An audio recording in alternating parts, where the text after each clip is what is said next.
Email marketing is one of the most effective yet often overlooked and underutilized marketing methods that musicians should be using to build a fan base. Now, if you've watched any videos here on this channel in the past, you may have heard me talk about email marketing to some degree, but I haven't really put out a video that really breaks it all down and really gets into the value of email marketing and why it could be such a powerful marketing tool when used correctly, until now.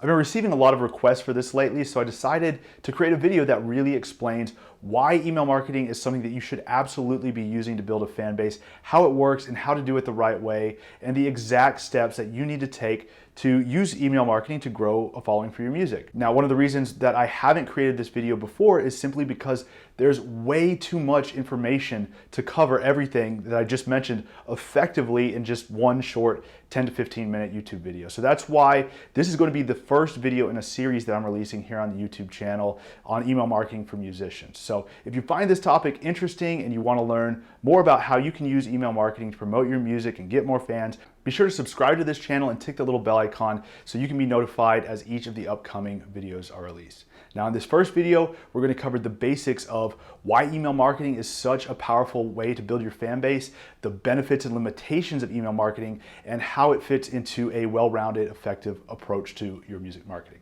So let's go ahead and get started.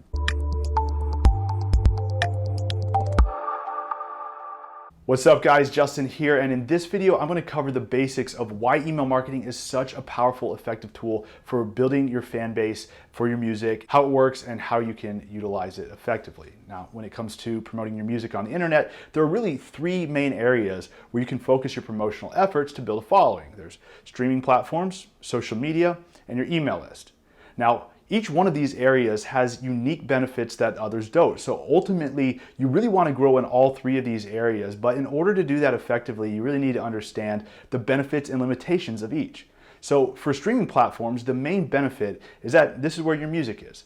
This is where people go when they want to listen to music. So as you build a following on Spotify, for example, you'll of course have fans that are going straight to your music to listen to it on Spotify. But one of the great benefits of Spotify and similar streaming apps is that the app will actually share your music with new audiences for you. Spotify will recommend your music to people who are likely to enjoy it, but that doesn't happen right away. It's not going to happen if you don't have any listeners already. So you have to build that listener base first. Once you have a decent amount of listeners and followers, Spotify will begin to share your music with new listeners and help you to accelerate your growth. Now, that's a huge benefit of building your following on focusing your promotional efforts on streaming platforms. But what are the limitations of building a following on streaming platforms like Spotify, Apple Music, Deezer, and so on? Well, that would be your ability to communicate and connect with fans. Now, your fan base can stream and listen to your music, and new listeners can discover your music on Spotify. But what happens when you want to tell those listeners about upcoming shows you've added to your tour, or new merch that's available in your online merch store, or new music that you're working on?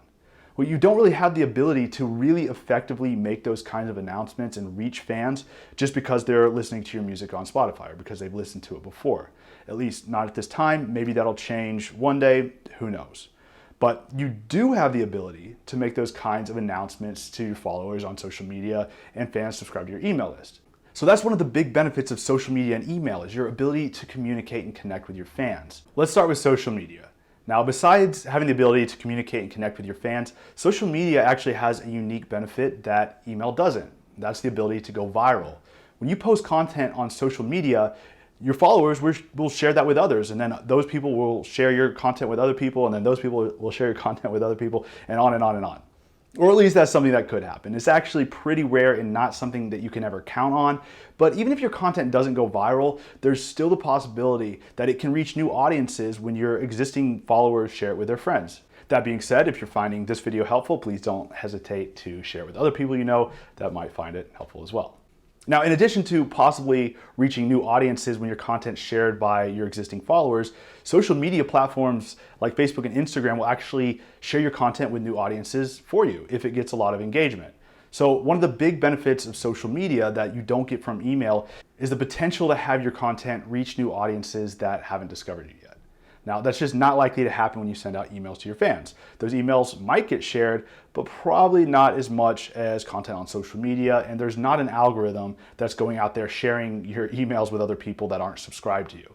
So the unique benefit to social media is the potential to reach new audiences that haven't heard of you before. But the limitation there is that you can't consistently reach your existing fans and followers. You don't own the relationship with your followers, and the same algorithm that will share your good content that gets a lot of engagement with new people will also limit the reach of your content if it doesn't get a lot of engagement. And that means that most of your existing followers don't ever see the content that you post, or a lot of it anyway. So Instagram, for example, will only share your new post with a small group of your most active followers. If it gets a lot of engagement from those followers, Instagram will then share that post with more of your followers. But if the post gets a subpar level of engagement, many of your followers will never see that post in their feeds. And unfortunately, it's the case more often than not that the majority of your posts on social media simply don't get enough engagement to reach every one of your followers. This makes social media a much less reliable means of communicating and connecting with your fans than email. So the unique benefit of email is that you have more control over your communication with your fans. So you can more consistently reach your existing fans via email. You're not limited by the same algorithms in the same way as with social media. You have more control over how you communicate in the body of your emails, where you can place links, for example, which is very important. And you own the relationship with your fans. When you have a fan's email address, that's their personal contact information where you can reach them anytime. So with third-party platforms like Spotify or Instagram, you don't really own that relationship. External factors outside of your control could completely eliminate your ability to reach your fans. For example, if Spotify were to get rid of their free tier and force everyone to pay for it, then you would likely lose half your followers, half your listeners on Spotify. If Instagram decides that your content is inappropriate for their platform, they could ban you. Or if everyone on Instagram stops checking in on Instagram and moves over to TikTok or Triller or some other cooler, trendier, more popular social media platform, you're not going to be able to reach that audience that you built. Now, I'm not saying that that will happen to you, but the point is that you never know. And things like this do happen. But when you have a fan's email address, that's their personal contact information. It rarely changes, and if it does change, it's on an individual level. It's not like all your fans are going to change their email addresses at the same time overnight. Now, beyond having more control overall and the ability to reach your fans consistently long-term, email also allows you for the ability to reach your fans more consistently short-term. Unlike the limitations of social media, where an algorithm determines whether or not your content is engaging enough to be shared with all of your followers, when you send out an email to your fans, all of those fans get your email. As long as you're following some best practices, you're not spamming people or anything like that, you shouldn't have to worry too much about going into the spam folders. Most of your emails should make it into your fans' inbox. Now, there's a big misconception about email, and that's that it isn't as effective as it used to be, or that people don't check their email anymore. Let me tell you that that is total BS. It's complete nonsense. Most people check their email pretty regularly. Some people check it incessantly throughout the day, multiple times an hour. Other people may only check it once or twice a week. But as long as your email is making its way into people's inboxes, most of your fans will see your email. They might not see it right away, especially if they only check their email once or twice a week, but when they do check it, they'll see it. When people check their email, they typically scan through to see what's in there. Just like when you check your physical mail, you probably get a lot of junk mail in there and you know most of it's junk, but you still sift through it to make sure that there's not anything important that you're missing. And it's essentially the same thing with email. People scan through their inbox to see what's in there. They see the sender, the person who sent the email, and they see the subject line. And then they decide if they want to open it or not.